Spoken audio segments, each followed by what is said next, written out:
Guys നാട്ടിലെത്തി ഇനി ഓണ ലീവാ കുറച്ചുകാലം. ഇനി കുറച്ചുകാലം നാട്ടിലത്തെ വിശേഷങ്ങളാണോ.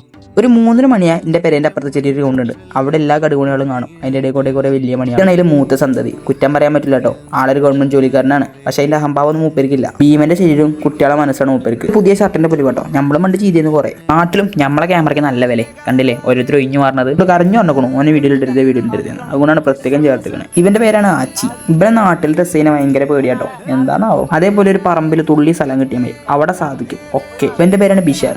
ഇവന് നഴ്സിംഗ് ഞാൻ ഇടപെടിച്ചേ. പക്ഷെ നാട്ടിലാണെന്ന് മാത്രം.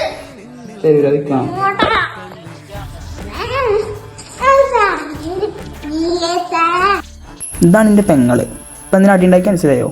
ഈ സാധനത്താണ് അടി ഉണ്ടാക്കിയത്. സംഭവം ഓളും ഞാനും തമ്മിൽ ഒരു 10 വയസ്സിന്റെ വ്യത്യാസമുണ്ട്. അതൊന്നും പറഞ്ഞിട്ട് കാര്യമല്ല. ഇപ്പൊ എന്തായാലും ഞാൻ എന്ത് പറഞ്ഞാലും കൊടുന്നിരും. കാരണം 2 ആഴ്ച ഞാൻ തിരിച്ചു പോകുമല്ലോ. ഇതൊക്കെ എന്റെ അനിയത്തിന്റെ സുഹൃത്തുക്കളാട്ടോ. ചായ കുടിക്കാൻ നേരത്തെ എല്ലാവരും ഉണ്ടാവും. അത് വേറെ രസമാണ്. And finally this is my father. മൂപ്പര് എന്താ വെച്ചാൽ ഒരു ഓട്ടോറിക്ഷ ഡ്രൈവറാണ്. ഈ വയലിന്റെ സൈഡിൽ കൂടി കിടക്കുമ്പോൾ വല്ലാത്ത ഫീലാണ്. നിങ്ങൾക്ക് പറഞ്ഞാൽ മനസ്സിലാവില്ല. അത് നാട്ടിൽ നിന്നിട്ട് എൻജോയ് ചെയ്യണം. അങ്ങനെ അത് കഴിഞ്ഞ് വൈകുന്നേരം പുഴയിൽ പോയി ഒരു കുളിയും പാസ്സാക്കി നേരെ വീട്ടിലേക്ക്. അപ്പോൾ ഇന്ന് ഇവിടെ നിർത്തി.